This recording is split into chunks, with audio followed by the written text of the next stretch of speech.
are the champion, the one that holds the line and finishes the mission. Everything that you want is within your grasp.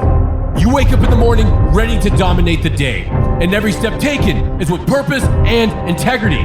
Because you were not put on this planet to live a mediocre existence. You are here to conquer and make the biggest impact possible, not only for yourself, but for your family and for your tribe. This world is a battlefield, and we will be victorious. This is the Norse mentality. What's up, guys? I hope that you are having a glorious day. I am back with my man, Kristoff Shelby, and we are going to talk about leveling up. So right before we recorded this episode or sat down to record it, we're like, what the fuck are we going to talk about today? And why not talk about leveling up? And immediately you start shooting off some shit from your mouth hole about how it's comparable to progressive overload in the gym. And that was super interesting. And I almost wanted to like dig into that more while we were sitting out in the lobby. I was like, nope. I'm going to save it. So go into that again. Leveling up is like progressive overload. Progressive overload. What is progressive overload? The law of progressive overload or the rule of progressive overload in weight training or weightlifting is something we should all be applying if we're doing it. You essentially work something, you start somewhere, and something's hard. You know, maybe that first time you get 135 on the bench and you can do it once or twice. You know what I mean? Sticking at that weight and progressively doing it more. Next thing you know, you're doing that 10 reps clean. Let's throw 5 extra pounds on there. And then you're struggling again. Oh, crap, 3, 4. I'm not getting anywhere close to 10, but you keep doing that. You keep doing that. It never gets easier. You get stronger, and you're progressively overloading to make your body physically stronger, your size grow bigger, and everything like that. So if we take those rules, those laws, and just apply it to mentality, right? Small, easy, accessible, not easy, but, you know, something attainable. Manageable. A small step that becomes easy. Well, what can I do next? And that's how you level up. I love this idea because it kind of does separate those who do level up in life and those who do not. Those who level up in the gym and those who do not. It's the same exact principle both ways. A lot of people don't get started with it because it is difficult at first, but you start seeing that progress and you start feeling good. Yeah. But then you get hit with, okay, it's no longer working anymore. I need to make it harder. And then you have another choice to make. Either I put more weight on the bar or I don't. And if I don't put more weight on the bar, then I stop progressing. And if I do, then I'm going to continue getting bigger and stronger.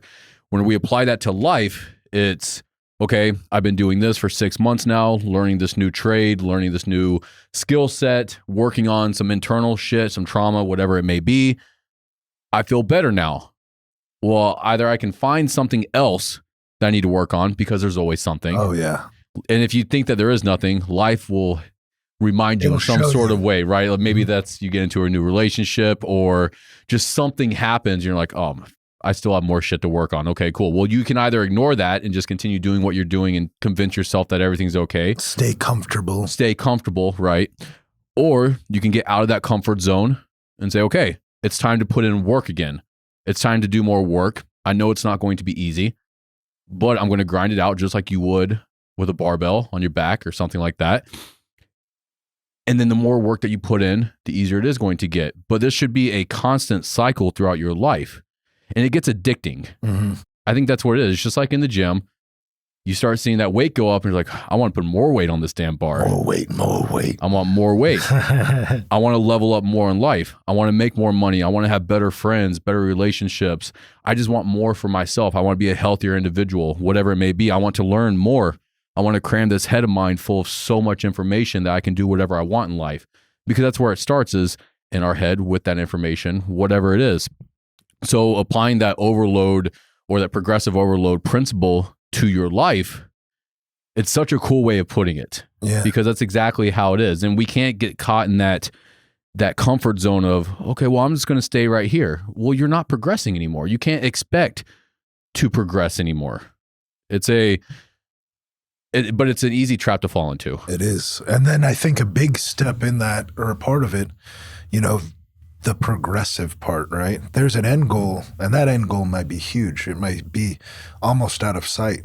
But understanding what I can do now and a small goal before that goal to progressively get to the big picture is a big thing that needs to be, you can't do everything overnight at the same time. An acceptance of I'm choosing to do something, I'm working on something that is difficult and is hard, and I'm taking baby steps along the way until I get there. And it's being okay with that. Mhm. It's being okay with those baby steps.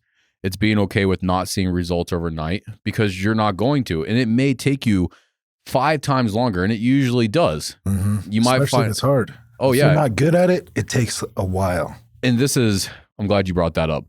This is always the mind-blowing thing to me about myself in the past and also with other people that I talk to. Well, I started doing this and I was just really bad at it.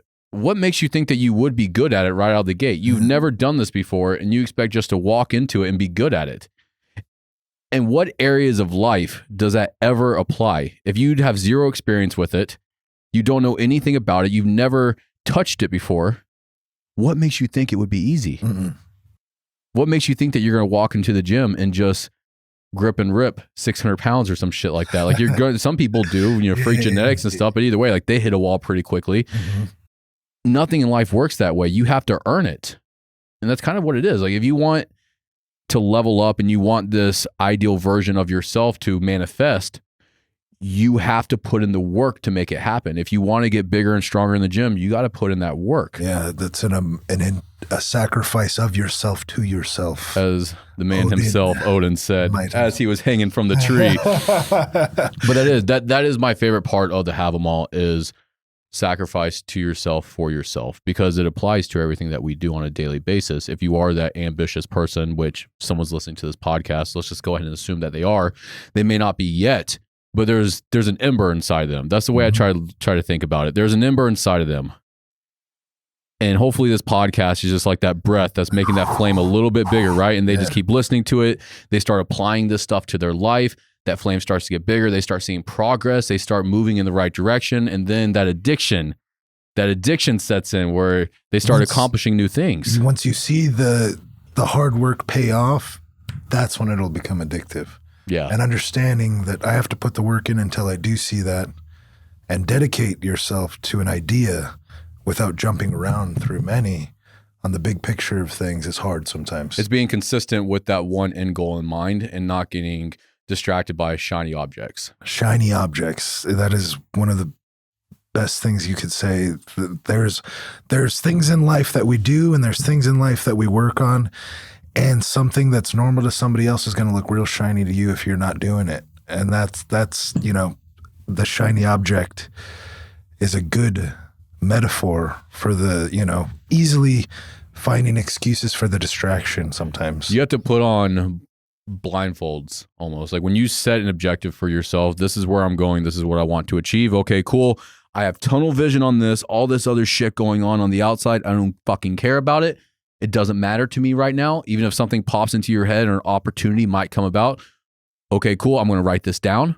Maybe I'll come back to it later. Maybe I won't, whatever, because this is the only direction that I'm heading. This is the objective that I'm going to achieve. And nothing is going to get in my way of achieving that, including all of these shiny objects over here. Yeah, there's many paths off the path, but if I am on the path, I will stay on the path. Yeah, and the only way you do that is with consistency and dedication to that one thing that you want to achieve. So let me ask you this. Do you think it's better to start with something smaller, a smaller goal, objective, whatever you want to call it? Or do you say shoot for something big that's going to take a long time to achieve? I think that it depends on who you are. Yeah. 100%. It takes understanding your mentality and your struggles in life and maybe things that you've look at your own failure, because that's where you can personally learn the most about becoming better in yourself is, I've tried to do this before. How did I do it before? And that cycle, that question in itself, you may realize every time I've done it, I've done the same exact thing. And so obviously what's that? The definition of insanity is expecting to do the same thing over and over again with a different outcome. Yeah. That, you know, can easily be applied to a lot of struggles in life. If you really step back, myself personally, I've tried this before. How did I do it? I've tried this a couple times. How did I do it? And when you really analyze this and self-reflect, you might find, wow, I've done this the same way, or this same thing has happened in different ways. Well, let me make sure that doesn't happen, step one. Yeah. But if you also look into yourself and you find yourself needing a big picture for the end goal to keep yourself dedicated, that might be your drive and might help you every step of the way on those small baby steps. But for another person, you might be like, I'm so far from that, and it is so unachievable from where I'm at now. That may be damning and make you stray away from your path because it seems so hard. It's on a subconscious level too, a lot of times. And I think taking that step back and looking at where you have failed in the past and how that has been a recurring theme throughout your life, that can be a way to discover ways that you self-sabotage without even realizing it. And the more self-awareness that we gain and the older that we get, we start to recognize that all of a sudden. You know, you could be doing the same thing over and over again, and then one day you do it, and it just clicks like, holy shit, I've been doing this for the past 30 years, and it has been fucking me over this entire time. And I've been doing this and I had zero idea about it. But as soon as you gain that awareness of this one thing that is toxic towards your self-improvement journey, it's very easy to eliminate it from that point forward. But I think that's huge right there. Diagnosis in itself, which is hard to find. Oh, it's so hard because no one else can. Other people might be able to see it from a distance, like your bros and stuff like that. If they're a good bro, they'll tell you, hey, this is where you're messing up, you know, and you can either accept that and listen to them or be a dipshit and not. But a lot of times it takes you having to discover that for yourself. This is where I've been messing up. No wonder my life has been like this up to this point, and it's because of my own actions. And I had no idea I was even doing it. Yeah, from your job to your relationships to, you know, of all sorts of relationships. Even lifting. Yeah, this lifting is where especially. This is where I've been self-sabotaging in the gym. I know I want to achieve these goals in the gym, but I continue drinking 6 nights a week. And then I ask myself, why am I not making the progress? Yeah. Or, you know, I'm not eating the right foods or whatever it may be, or I'm skipping training sessions. This is a recurring thing. I start making really good progress. Every week I say I'm working 5 days a week and I find myself only training 3 days a week consistently. Well, let me restructure those workout days and only tell myself I'm working 3 days a week and make it productive now. Right. But yeah, so to go back to your question initially, what do you think is the best route to take? I think the best thing would, for anybody, if you're not quite sure, is let's look at the big picture. What is your big goal? What is the reason you find yourself asking yourself this question of, or this desire for leveling up to a certain degree? And look at where you're at now and how far away you are from that, and saying, what is the first thing I can do to make myself there? And then maybe that's motivating in itself. Maybe it's damning. Maybe that question in itself is overwhelming. And analyze yourself for what you just asked yourself and what your answers are, and come to your own conclusion. Yeah, that's something that you have to do for yourself. Yeah.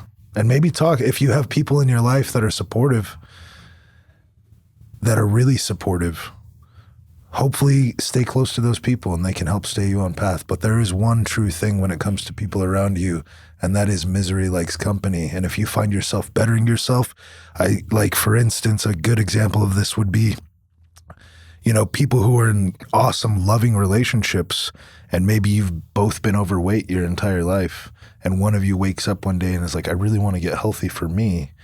Well, maybe your partner doesn't want to, and that is a hard situation to be in, because you find yourself wanting to diet and restrict your calories and do what it takes to stay on this path, and that person next to you is eating those cheesecakes and the burgers and all those things, and they're not supporting you, and they even will go out of their way to be like, come on, just like come back over here, because it's maybe not what they want or care for.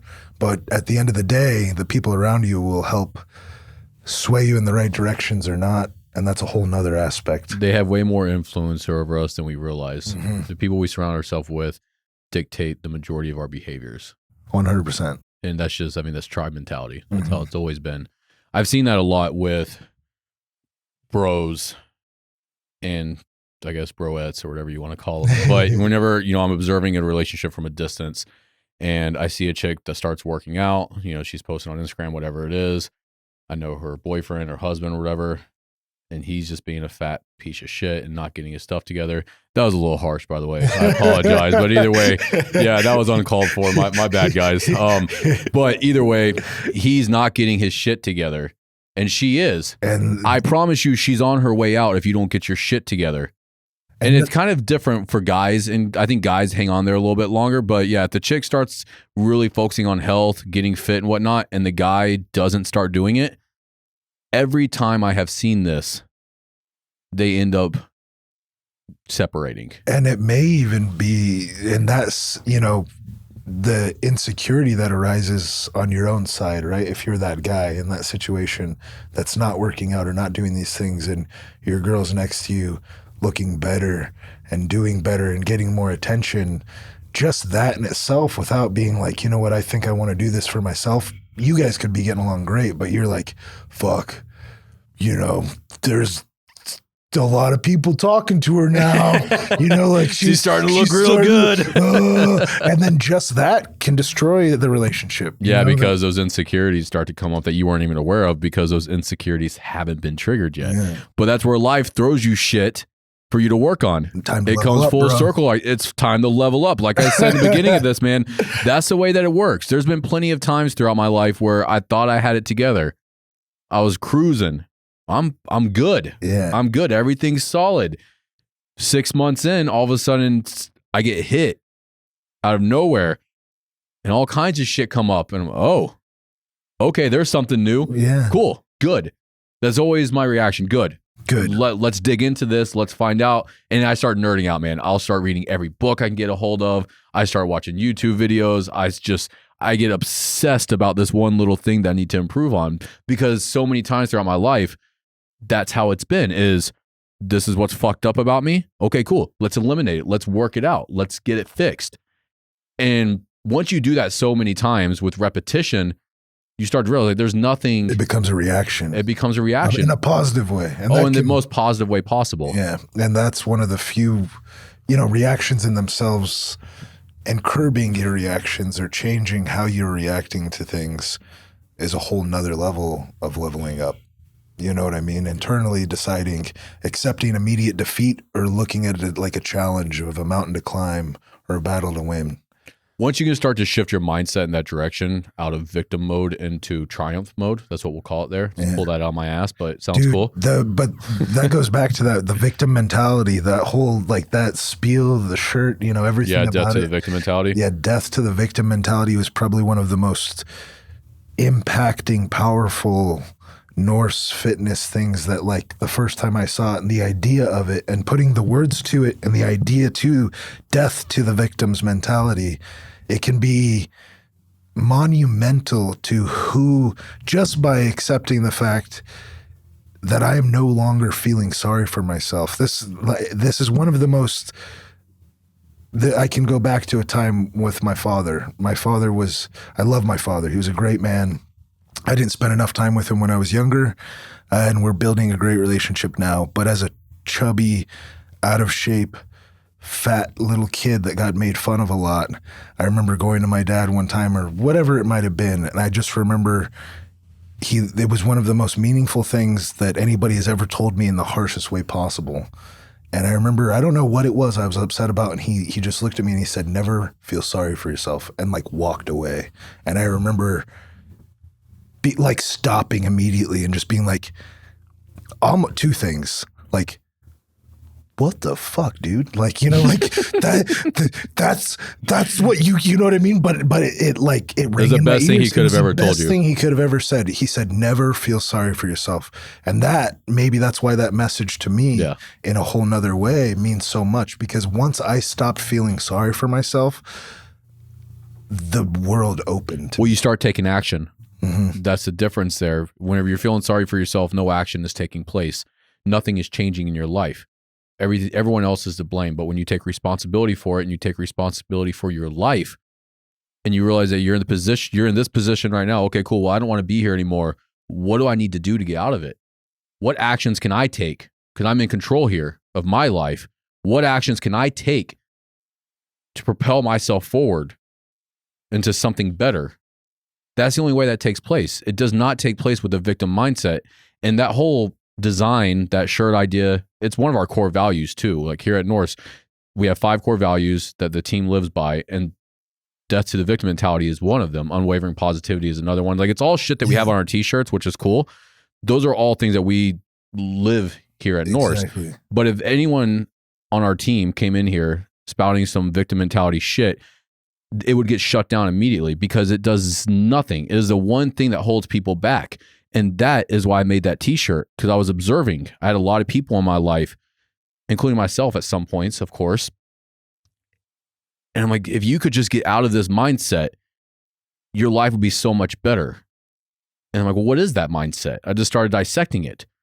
It's the victim mindset. The victim mindset is the one thing that holds people back because it makes them not have responsibility for their life. At the end of the day, you are the only person that has control over your life and yourself.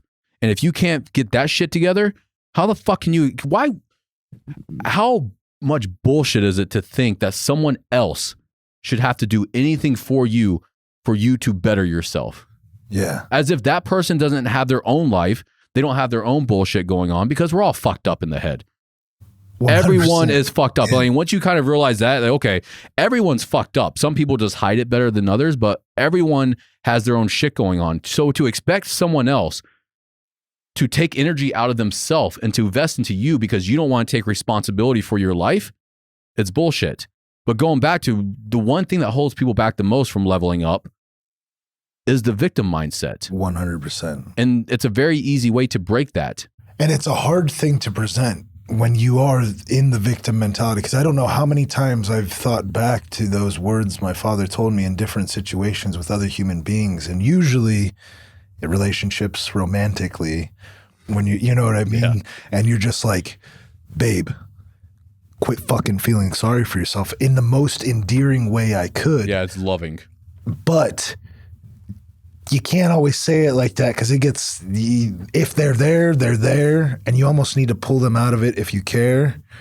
But they'll only know it when they realize it themselves. They have to come to that awareness by themselves. In order to make that change, they have to figure it out for themselves. And there's never, and I think death to the victim mentality is such a powerful statement, because it's something that is constantly having, in my self-reflection, it has to be repeated, because there's never been a death to the victim's mentality. It's a realization of it's emerging again, and it resurrects itself. Yeah. And if you don't constantly realize that you need to put that fucking thing down and slay it however you can in that moment before it starts rising and gaining power, it'll overtake you. It's mind. Something that you have to take control of. At some point, you have to hopefully have enough self-awareness to be like, wait, no, this is, I'm thinking like this. This is not okay. This is not going to get me out of this current situation that I'm in.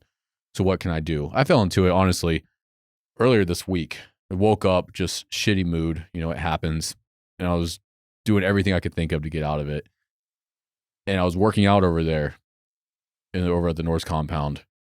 And I started thinking like that, because those were the thoughts going through my head. Was kind of, it was victimish. And I was, no, motherfucker, we're not doing this. And right then, it was right when I caught it. Hey, you're thinking like this. Knock your shit off. No, this is unacceptable. Okay, cool. No problem. It just is an immediate shift. Immediate shift. But that's the hard part there when it comes to anything. If you're trying to quit eating a certain way, if you're trying to kick a drug or alcohol or toxic relationship patterns or whatever it is, it's getting that awareness that you're even doing it in the first place, because it's all on a subconscious level, and that controls 95% of our behavior. So you don't even realize it. But if you can just get that one little glimpse there, it's like, hey, you're doing this. Stop. Oh, shit. Yeah. It becomes so much easier. But that is the hard part. And that's why you need to listen to those people around you. If you do have people in your life that love and care about you, and they say, hey, I see you doing this, maybe it's something you should look into for yourself. Yeah, maybe you should realize you're not being insulted. Yeah. And that you're, there's a big difference between somebody saying, like, talking shit and giving constructive criticism, I guess you could say. Yeah. And when you're there, when that victim mentality is hard in the back of your head, you're just like, well, fuck you, bro. Like even ego. it could be ego, and the best advice in the world could seem like the most harsh thing. Especially when you're down. When you're in a low spot in life, it seems like every criticism is just another stab because you're already probably beating yourself up. That's usually when we get to those low points in our life. At least this is how it is for me. When I'm at those low points in my life, the lower I get, the worse my self-talk gets. And it's just me constantly beating myself up. And the more that I do that, the worse it gets, of course. So then whenever someone else comes at you and they're laying it on you too, it's like, why would you be doing this? Yeah, stop. As if I'm not already torturing myself enough. Like, here you are too. But that's the sign, right? Yeah. Is try not to take it personal and just be like, hey, thank you. I'm going to work on this. You're right. Thank you so much. And if you're really constantly leveling up, the things you're doing aren't easy. The intensity remains. You just get better at whatever it was and you keep progressing forward. It gets harder. The more that you level up, the things that you have to overcome on that process of leveling up does get so much harder. It does compound. That's why I love that idea of progressive overload, is because these challenges that you had to overcome in the beginning of your journey, at the time they seemed really big, but now looking back, it was like, oh, I could have came, no problem, right? And then each time you level up into a new stage of your life, bigger problems come and it's the same thing. Fuck, I got to do this again. Shit, like this is overwhelming. Then you look back and you're like, was it a big deal? Yeah. But that's the thing is those problems always do get bigger the more you level up. But that's a challenge, right? Like we need to shift our perspective to appreciate that. Okay, cool. Like I got a big challenge I need to overcome. I got a big squat I need to hit. No problem. I got this. Like it's just believing in yourself and believing that you can do it. And sticking to the path. Sticking to the path. And then when we're talking about all these things and a very good thing that comes to mind or something that reminds of is that saying of the wind always blows closest to the summit. Like things always get harder the closer you are to the peak. Yeah. And that's so fucking true. Like every time you think, and that's when the details start counting. Yeah. That's when the small things, in the beginning, it's just hard and you just have to do something. But the closer you get to that internal desire or striving, point of perfection you're trying to reach or whatever it might be from a physical aspect or a mental aspect, the closer you get to being exactly what you want, the more the details count, the harder things get, and the easier distractions can pull you away from it. So when things are getting harder, a good mindset to have with that, good perspective is, I'm closer. Exactly. I'm closer. I'm almost there. I'm almost there. I just got to keep moving forward. One step at a time. One step at a time. During the darkest times of my life, that was always a mantra that was repeating in my head. Just keep moving forward. Just keep moving forward. Stay on the path. Put your head down. Right. One foot in front of the other. Just keep going. Mm-hmm. And then eventually you do get to the top. But then you see another peak up there and you're like, I want to get to the top of that son of a bitch now. Well, then, I got up here. Cool. Well, look over there. That looks cool too. Let's go ahead and go through this again. Yeah. Let's take a break up here real quick and keep on hiking up. Yeah. So let me ask you this. Because you start off as a fat, chubby kid, like you were saying earlier in the episode.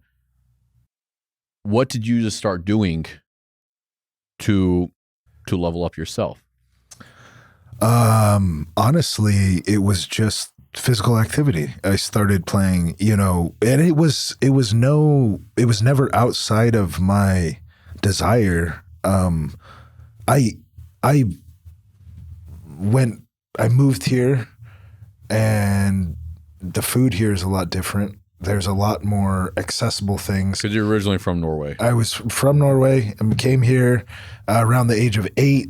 I realized Captain Crunch cereal and orange juice and like all these things that you just like as a child, you don't understand.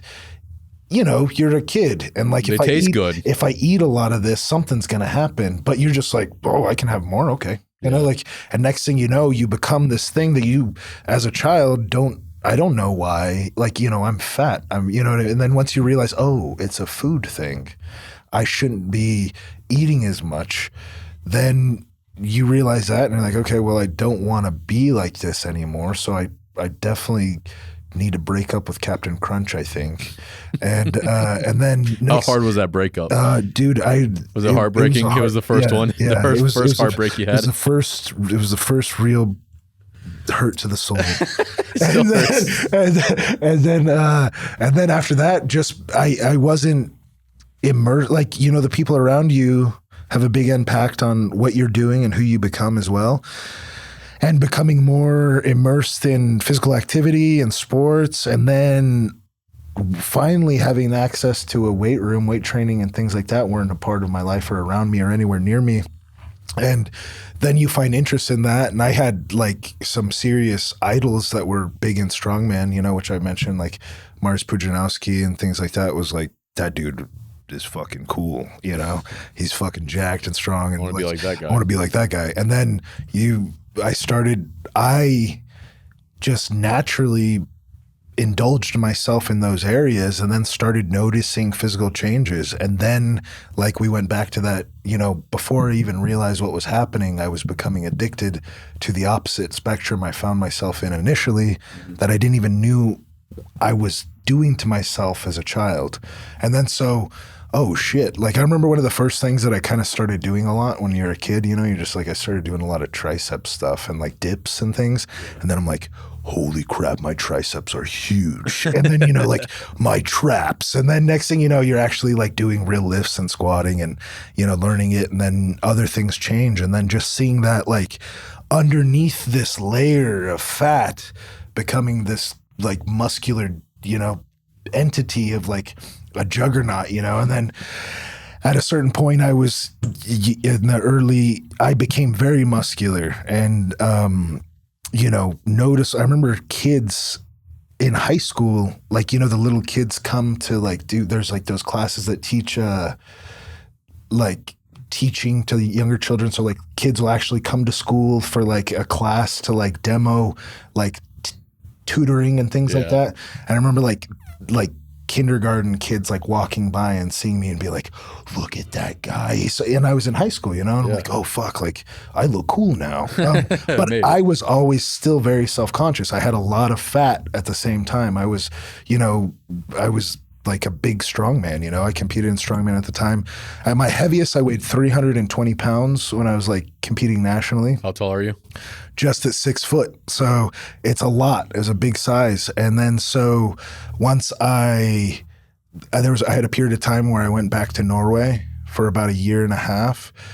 And I was recovering I had 2 herniated discs in my lower back and kind of like went too hard too quick. Like I talked before, the idea should be a marathon, not a sprint. Like you need to build a foundation to grow off of, and you may find yourself being good and strong in certain aspects, but in turn, you know, you need to take some time to build that up, and core stability and things like that weren't the way they should have been when other things were strong. And I found myself hurting myself without even realizing it in certain ways. Went back home and didn't have as much of a gym, like kind of a smaller town. And so I was like, you know what, this is the time. I'm going to finally lose all this fat that has always made me feel very self-conscious. And I went from 320 pounds heavy. But you know, I have pictures of me when I was 18, when I show people, they're like, holy fuck, you were jacked. But I still had a big belly. I had like bitch tits. I felt like, you know, internally I was just this fat little kid. And I went from 320 pounds to in about a year, 220 pounds shredded, and then came back here. And I remember getting back and everybody was just like, you know, I was still 220 pounds muscular, but from 320 pounds, people were like, what fucking happened to you, dude? Like, have you been on drugs or something? I was like, no, man, like, you know, I'm fucking jacked still, I think. But I feel great. Yeah, I feel, you know, and then I went from that 220 to hovering closer to around 3 since then. So like I'm anywhere, I think like right now I'm on the low end. I think I'm like 275-ish. I've gotten sick and haven't been focusing on my training. And like we've been out eating a few times now. You realize how you guys are done slamming a bunch of food and I'm sitting there still trying to get it down because my belly shrank.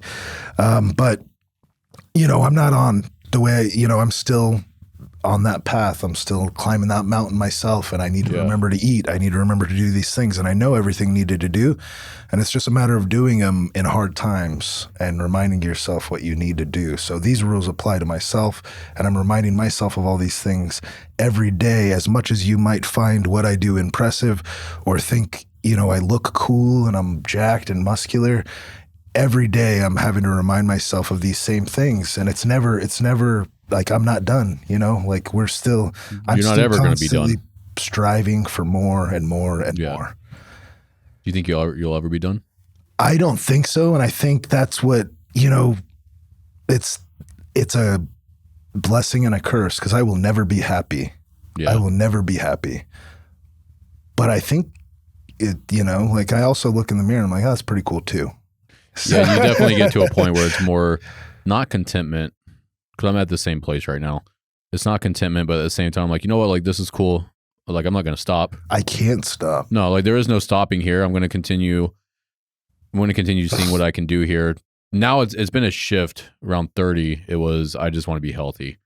So I used to weigh like 270 pounds too, a few years ago. And I actually posted a picture the other day on Instagram, and so many people were like, what the fuck? Because I was like 270 pounds and I'm like 190, right? But now it's just, I just want to be healthy because I feel better. I want to be around as long as possible for my kid and stuff like that. But it's never going to stop. But because that original, I guess, goal has changed, instead of like trying to get as big as possible or as strong as possible, now it's, I just want to be as healthy as possible. And my whole thing now is, the older I get, the better I want to feel. And I want to see how long I can ride this out until eventually my body's like, yo, you're fucking old. Like, we're going to start shutting down, right? But hopefully that's like 70 or whatever. Yeah. But the whole time you're telling that story and you got to the end of it, the main thing there that I took away from it was, you've been doing this for over 15 years. Mm-hmm. And you're still working on it with the same goal in mind. And all those things that come up, like life, right? Like realizations in hindsight.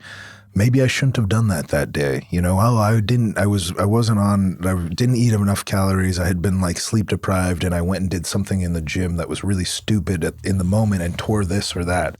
And you find yourself finding new, you're on that path and you have this desire and you tear a muscle, and it's easy to never recover from that. It's easy to say, you know what, I'm done lifting. And I don't know how many times from that initial, remember how I mentioned like when I was 21, I herniated discs in my back and all that stuff. That was the first time a doctor was like, you'll never lift again. And I was like, okay. Hold my beer. Yeah. And then the next competition, I remember I told him I was signing up for a strongman competition. It was a chiropractor that I started working with. And he's like, no, bro, like I'm telling you, you can never lift heavy or anything like that again. And I was like, I almost initially, when somebody tells you that has that kind of intelligence, or like at that platform, you're going to them for help and they're telling you, you'll never do this again. I believed it for a bit, and it was this like, fuck yeah, I can't do what I want to do. Like I couldn't imagine not doing this. This is what I identify myself with. I love doing this. The side effects of doing this make me look the way I look, and I don't want to not look like this, Yeah. And so I remember working with him it was probably about 4 months, and realizing some stuff with myself and some good people around me at the time. One of my first major influences in lifting was this coach by the name of Tim Sparks out of Die Hard Gym and Fitness in Peoria. And he was like a friend dad of mine, like I'm a kid and he's just like giving me advice, but there for me in every way you could imagine. And if I have a problem or a question, I'm going to him, and he was helping me along the way in this process.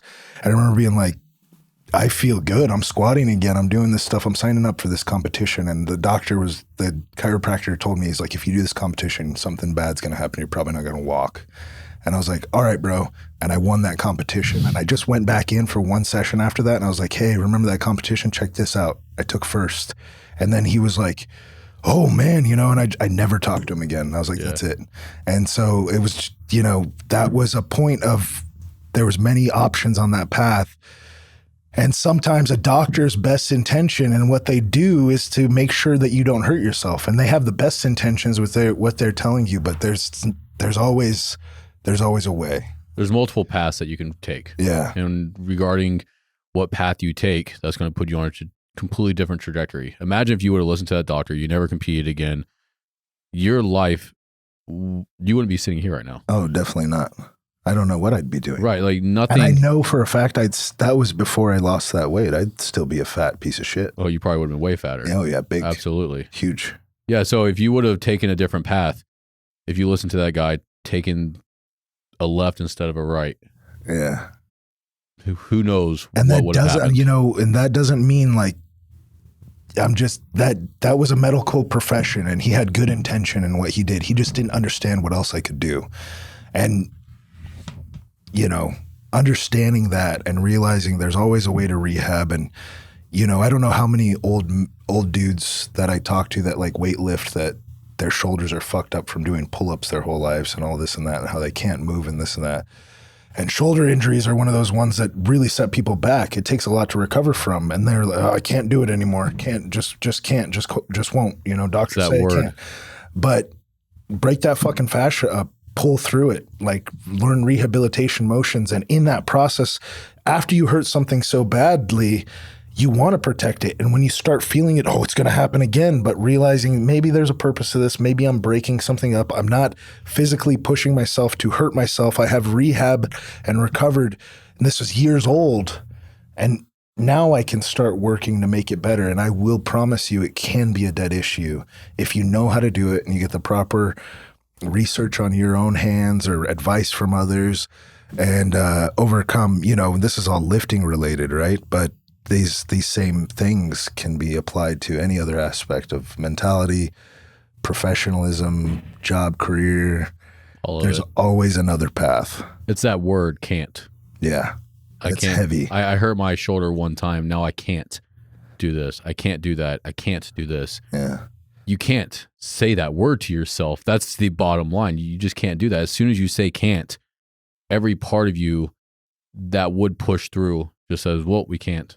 We're not going to now. There's no hope here. And then there's no effort. There's no action that's taking place. So trying to eliminate that, it's actually in my house. It's forbidden. My 6-year-old, I was like, we do not say that word in this house, young child. But that's just, it is. Yeah. The words we speak matter. The words you say to yourself are the most important.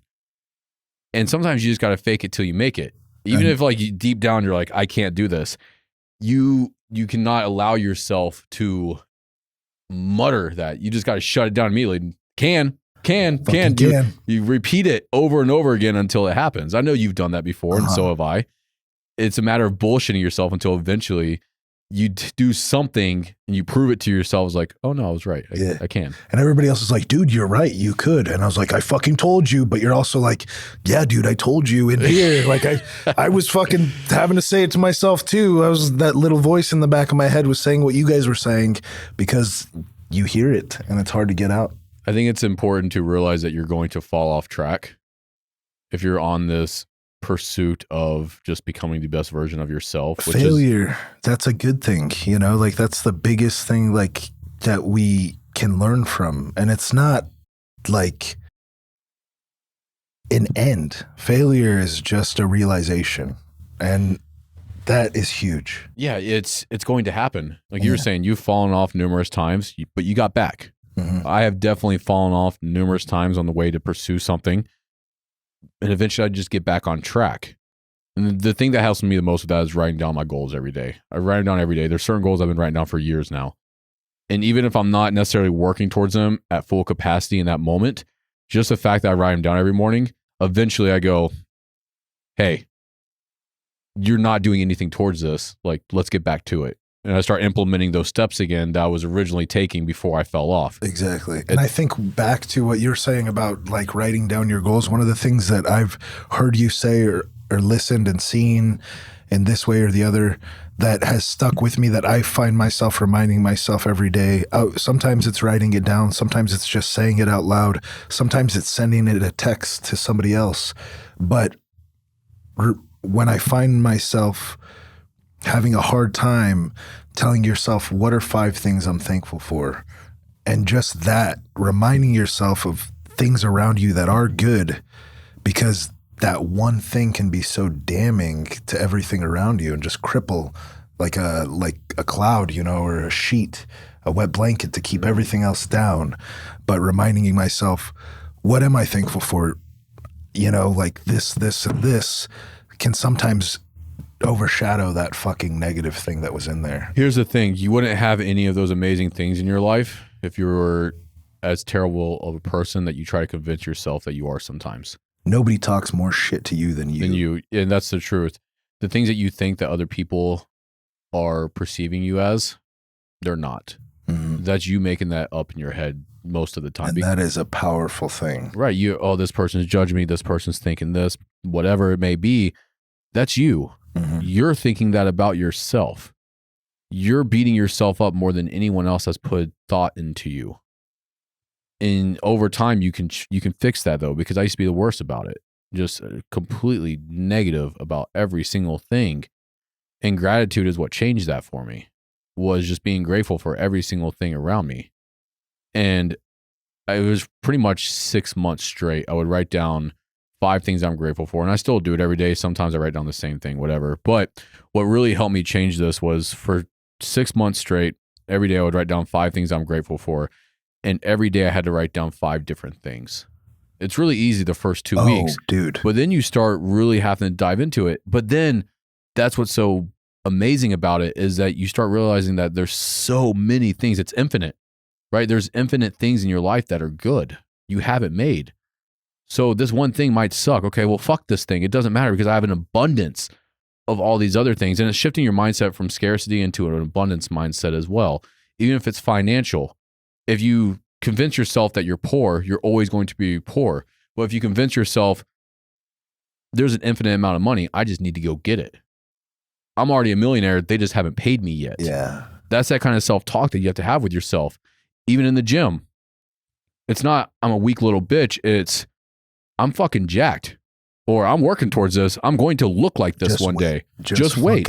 Just wait till I get here. It is, you cannot allow yourself to say bad things about yourself.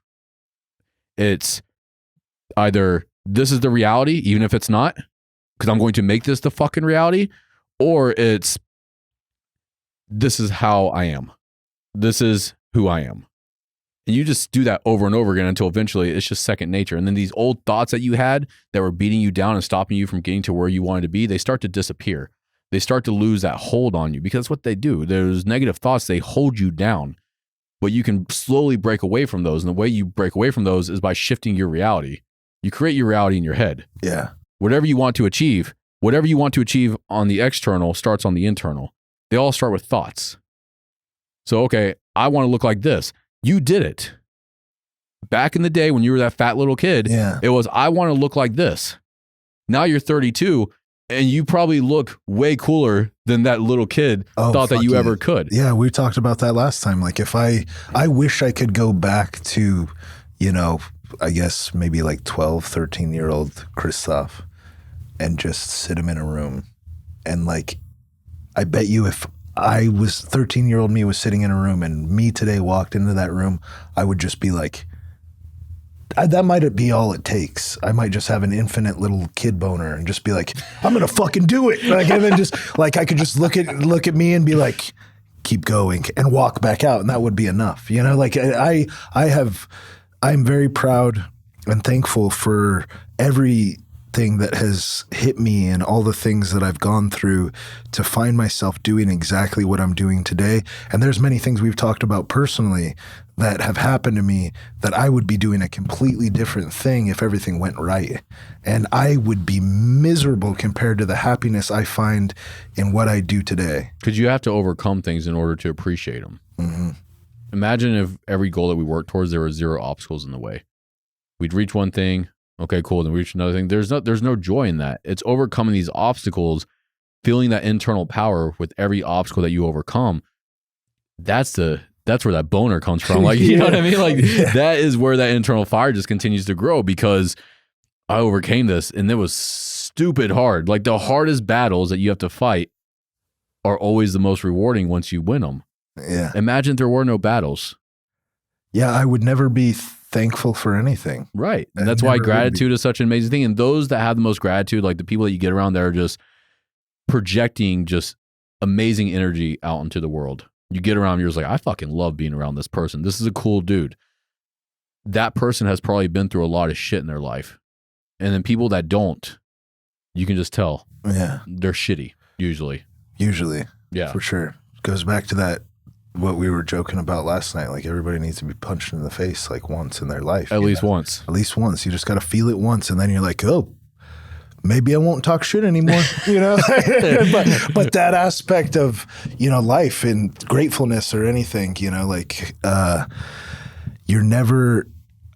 never wanted something more until after it didn't exist in certain aspects of my life. Yeah, that's a very true statement.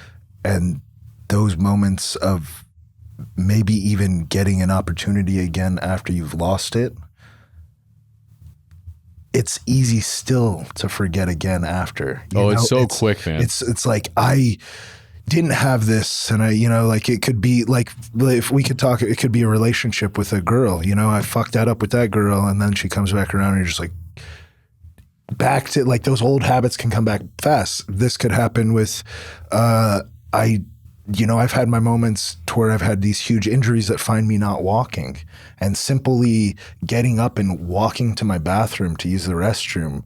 I need to use the bathroom so bad right now, but I need help to get there. Something so simple as just getting out of my bed and going to take a piss. I'm not thankful for that any day of the week until I can't do it. And when you realize these things that something so simple as that, you find yourself, I'm squatting copious amounts of weight now. I love deadlifting as much as I do, but there were points where I couldn't even walk to the bathroom. You weren't even sure if you were going to be able to deadlift or squat again. And now being back where I'm at, it's easy to forget how hard that was at that time, and how, like, you know what, maybe today I need to make an executive decision and not do this lift specifically because of what I'm feeling, you know, but it's easy to forget those things and go right back to it. So you always constantly, I would have never been as thankful for these things that I didn't have when I don't have them, but to remember those lessons and to remind yourself of what you are thankful for that you have now on the grand scheme of things. When you've been so low in the past, I think maintaining that makes that awesome person around you, because it could be easily forgotten. Yeah. And reminding yourself in those dark points, if I were to take every day I woke up, like you just mentioned, and write 5 things down that I'm thankful for that are different, and I have, in a month and a half from now, I have that really rough day to where I'm like having a hard time, and I have a month and a half's worth of 5 different things each day that I was thankful for, I start reading that list and my mentality already starts to change. You feel an energy inside of you. That's how I am, at least. When I start really focusing on what I'm grateful for, my energy shoots through the roof. And that's why I say gratitude is the most powerful emotion, because whenever you are full of gratitude, you are unstoppable. It's almost with love too. When you're just in love with someone, you feel on top of the world. You feel like you can conquer everything. Gratitude is the same thing, because you already have so many amazing things in your life, because it's the opposite of victim mindset, right? Like going back to victim mindset. Whenever you have a victim mindset, you're not grateful for anything. And that's why you're in the position that you're in. But whenever you have just infinite gratitude for everything that you have in your life, you are just full of love and joy. And you're like, you know what? I already have so many amazing things. I wonder what else I can have. And then you go and you pursue those things. I don't have it yet, but I can get it, because why not? I already have so many other amazing things. What's saying that I can't go get this as well? But that's what stops people, is not having gratitude. And whenever I switched, going back to what you were saying about not being grateful for things because it's just things that you have every day, either if it's walking or a relationship or something like that. When I stopped writing down the different things every single day was when I started writing down the 2 same things every day. And that's my girlfriend and my daughter. Because like you were saying, with a relationship, it's very easy to get into a relationship. And especially if you're a guy, it's kind of like the pursuit. You know, like it's in the pursuit. It's like, I want to get with this one, right? Yeah. And you work your ass off to get it, then you get it, and you're like, okay, well, I got it. Yeah, it's conquered. Yeah, I've conquered it. And you have two paths there as well. It's either you can cherish what you were able to gain in your life, this new love and someone that gives you energy and stuff to pursue life to the fullest extent. Because that's what all relationship is in a partner is that missing piece that's going to allow you to conquer the world. That's the way that I look at it, at least. I think I couldn't agree more. Every great man in history had a great woman by his side. Mm-hmm. That's the reoccurring theme there. Now, there's also a lot of heroes throughout history that were completely wrecked by a chick. But it's either one or the other, right? Yeah. Like, hopefully you find the right one that helps you conquer the world and not the one that stops you from conquering the world. Yes. But it's very easy to take them for granted. So I write down every single day that I'm grateful for Felicia. And then I also write down every day that I'm grateful for my daughter, Genevieve. Because those two people that's my motivation in life. That is what I need. Everything that I want to accomplish is for them. And I also write down my team here. I started doing that recently too. I'm grateful for my team. Because without my team, none of this would be possible. Yeah. Even this podcast. Because I don't edit this podcast. If I did, it probably wouldn't ever be getting done. Just because, like, honestly, it's mind-numbing to me. I hate it. Yeah. But I have Joe, and young Joseph loves editing videos and stuff, so it works out, right? But either way, like, writing down those three things every single day, because those are the three things that I am the most grateful for. And if I didn't have these people in my life, I would be miserable, because at some point I didn't. And I was at the darkest point. It's, the light it makes everything else around you fade, and all you can think about is what you don't have anymore and wishing that you still had it. And then you're back into that victim mindset, that victim mentality. So I think we're approaching an hour here. So with that being said, to wrap everything up, it's been a great conversation. I would say the first thing that people need to do is to visualize who they want to become. I think that's where it started with both of us. Either if you were influenced by someone else, or what you probably were, like if you wanted to create an image in your head of who you wanted to become. Yeah, it was Conan the Barbarian. Barbarian for you, right? And you have that image in your head at a young age. Okay, cool. I'm going to become this person. That sticks to you, because that's how it happened with me as well. I knew who I wanted to become. And without even realizing it throughout the years, I mean, since a very young age, probably 7 or 8 years old, I've been slowly working towards this person. And then it was about 2 years ago that I realized, I'm like, holy shit, you became this person. You didn't even realize it. Mm-hmm. That's awesome. Now it's like, well, now who do I want to become? Yeah. Because that's infinite too. Yeah, now, exactly. Like as I've progressed and found myself achieving closer to those initial ideas, life changes and we age, and now it's Gandalf. So I'm on my way there. Gandalf. Cody, that's usually on the podcast. Yeah. His is wizard. Like, Cody's main goal in life is to become a wizard. Mine is Odin. Like, eventually, like, I want to reach like that archetype of Odin, which is also pretty much Gandalf as well. I think that's every man. Every man just wants to be Gandalf eventually, right? Yeah. But I think it's visualizing who you want to become, and make sure that it's someone that aligns with your morals and values. Because even at a young age, you have morals and values. You may not know exactly what that means yet and stuff like that, but you feel it. You feel it, right? It's in your gut. This is what I find right. This is what I love. This is what I find to be aspiring. And I know that I can become this person. And even if you're 30, 40, 50 and still haven't figured it out, you still can. It doesn't have to be figured out when we were 8 or 9 like we did it. Like, you can always. I was just very fortunate. And I think that you would say the same thing. Like, very fortunate. We were very fortunate to have influences in our life that was, okay, cool. Like, I want to become this person one day. And your subconscious was lucky enough to be like, okay, cool. Yeah, no problem. We got this. Yeah, we're going to work towards it for the next 20 years, but we got this. Exactly. And then you wake up at 30 and you're like, holy shit, I did it. This is sick, right? But now it's definitely, well, now who do I want to become? Yeah. But you can do it at any age. And the best way to do that is to find someone that is inspiring to you and model their characteristics until you have those characteristics for yourself. And it can be anyone.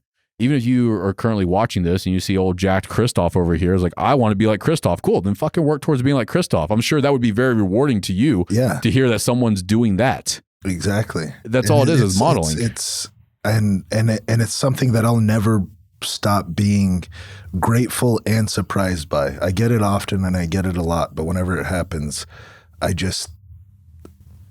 like there's nothing more rewarding than being able to inspire somebody else. I think that's the only reason we're here. Yeah. I always say that on the podcast.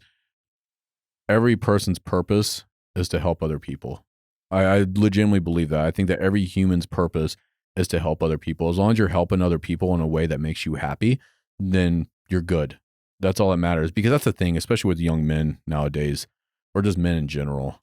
What is my purpose? I feel like I need a purpose. It's very fucking easy. Find something that you enjoy and that can be a benefit to other people, and you just do that. Yeah. What is something I like that is a benefit to anybody else? Yours was lifting. Yeah. You enjoyed And lifting. I would have never thought then that lifting and the things that I enjoyed now would inspire others ever. But how fulfilled are you on a daily basis now? When I step away from whatever my current stress is or whatever these things, those that like weigh you down and distract you in life that I'm constantly battling myself, like we've been talking this entire time, it can almost be like tear-jerking how much it means and how awesome it is to be exactly where I'm at doing what I'm doing. But it's easy to forget every fucking day. Yeah.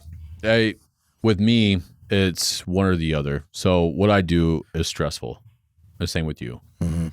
And at times it's like, fuck this. Like I just want to disappear.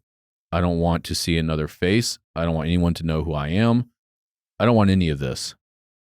But then I know what the other side of that looks like, and it's depression and a sort of misery that I have felt before, and I never want to go back to it.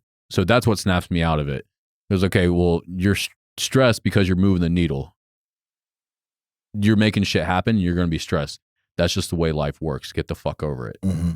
Because if you're not moving the needle and you're not stressed, then you're going to be depressed. And if you're depressed, nothing is getting done. Nothing is happening. You're laying in bed. You don't want to get out. I'm jerking off a lot. And You're jerking off a lot. Like it's just, you're eating shit food. You know, like you start to turn into a person that you hate. And the reason you hate yourself is because you're not being true to yourself. You're not moving the needle. You're not doing something that is providing value to the rest of the world, to your family, to your tribe, to your community, whatever it is. That's why we are miserable as people, is because we're not helping other people. It's as simple as that. If you're feeling down, go help someone. Doesn't matter who it is. It could be a complete stranger.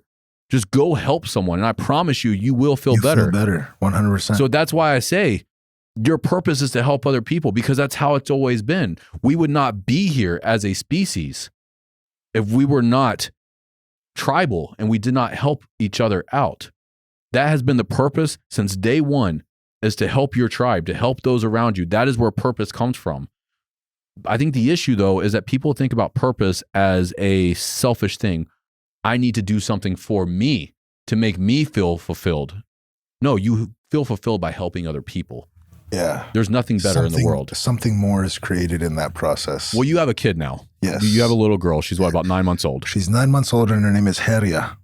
Beautiful it means name. Destroyer. I fucking love that. She's one of Valkyries, one of the Odin's Valkyries. So with that being said, you have this little girl now.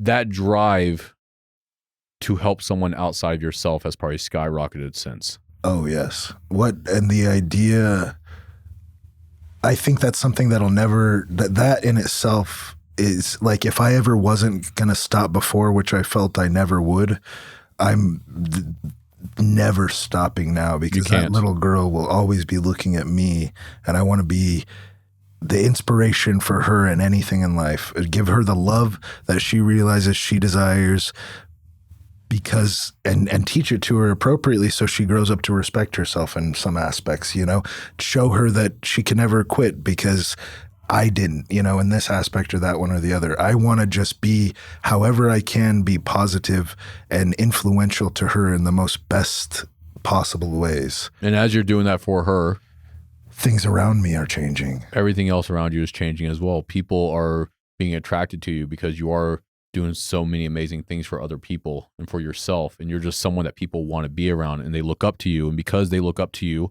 because of your actions for your daughter, they're changing their life as well.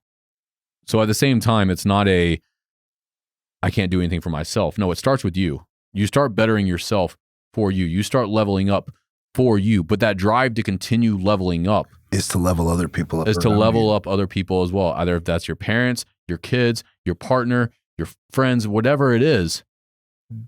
At first, it's okay, cool, I'm doing this for me, no problem. But then that dies out. But then what reignites that spark is whenever someone says, man, I was watching you in the gym. I've been watching you in the gym for the past year. And because of you, you were my main motivation to keep working out. And then you go, I need to go do some fucking squats right now. Like I'm lit back up. Let's go. Let's go. Let's go. But that is it. It starts with you. You need to level up for yourself. But that drive to continue pushing forward is for those around you. And there's that love for everyone that you have in your life, that gratitude for all these amazing things that you have. That gratitude is what gets you out of bed in the morning. It's not having that victim mindset where you take the blankets and you throw them back over your head and you say, fuck today, I'm just going to lay here. And if that does happen, because it happens to me as well, then just start naming off shit in your life. Guess what? Look outside. There's a giant fucking ball that provides energy and light and warmth for us to exist. Be grateful for that fucking sun up there. That is fucking mind-blowing in itself. Right, you are on a rock spinning through space right now.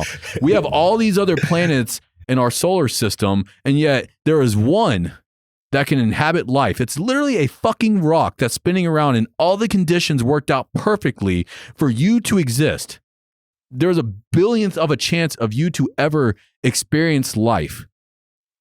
And yet here you are, laying in bed under those covers, instead of getting up, putting your shoes on, and just putting in the work. Because once you start putting in that work, and it sucks at first, you got to crawl. You got to crawl to those fucking shoes, and you got to put them on. Then you got to crawl your ass out the door. You got to crawl yourself into the gym or to work. But once you start taking action, you slowly catch yourself getting out of that negative state. But you do not get out of that negative state by laying in bed, listening to that negative self-talk on repeat. It's like a soundtrack, right? It's the worst song you've ever heard in your life. It's you're a piece of shit. Get it out of your fucking head. Right. But the way you get out of your head is to get to work. Exactly. You start proving to yourself, no, I am not a piece of shit. I'm the fucking man. I'm the champion. Yeah. And you start to eliminate that negative self-talk by putting in the work. You have to prove it to yourself. That's what it boils down to. If you have so much negative self-talk that it holds you back, you have to start doing things to reverse that. You have to start proving it to yourself. And that's a weird concept for people to understand because they look at themselves as just one entity. I guess that's the way to look at it. Mm-hmm. But there's different parts of you. And those different parts of you, sometimes you got to prove it to yourself. It's kind of like if you say you're going to do something, okay, I'm going to go work out. And then you don't go work out and you feel like a piece of shit. Well, why do you feel like a piece of shit? Because nobody knew that but you. No one knew that but you. And you didn't go to the gym, and yet you feel like a piece of shit down. Or you now feel like a piece of shit because you didn't go to the gym. No one else knew. Literally nobody else in this world is looking at you like you didn't go to the gym. No, today, you know that, but you're beating yourself up. But why are you beating yourself up? Because you let yourself down. Well, how do you start to reverse that? How do you get yourself to start trusting what you say again? It's just like between me and you. If I say I'm going to do something, actually, perfect fucking example. This is a real life story. And I didn't even talk to you about this yet. So we talked about you coming here. Yeah. I got you that flight. Yeah. And then we find out 3 days ago that the flight, like something happened and it wasn't confirmed. I could have easily said, yeah, sorry, bro, like that flight wasn't booked. You know, like we'll try to make it happen again in the future. But there's no way I was going to do that because I told you that I was going to fly you here, that we were going to do this whole weekend with you here at Norse. I was like, I'm not going back on my fucking word. I told Kristoff that I was going to fly him here. He's flying here. I don't give a shit what it takes. That's the same way that you have to talk to yourself as well. You have to prove to yourself that you are a man of your word. It's just like if you tell someone else that you're going to do something, you don't do it. It doesn't matter who you are. You feel shitty about it. You have to approach yourself in the same way because there is that part of you that was looking forward to it. It's like, fuck yeah, we're going to do this finally. We're going to get into the gym. We're going to get our shit together. And then you don't do it. And it's like, well, here we fucking go. Yeah. All right. You didn't do it again. And then here I am 40 workouts later in this day of recording fucking badass videos and having some good ass times. And I couldn't be more thankful. And you kept your word. Oh, so that's what it all boils down to though, man. It's keeping that word to yourself. So to wrap this all up, because I said we were going to 20 minutes ago, to wrap this all up, visualize who you want to become. Get a very vivid visual as much as you can, because it's going to change along the way. Life will change, experiences, all that good stuff. But you have that visual of who you want to become, and then make that decision. Okay, this is what's going to happen. I'm going to get on this path. I'm going to stay on this path. And then it's keeping your word to yourself that no matter what happens, you're going to reach this endpoint, this version of yourself that you know is obtainable if you put in enough work. Trust is one of the most powerful things. And if you have it of yourself, you can do anything. That's it. Awesome. I appreciate you, bro. How can people find you on the internet?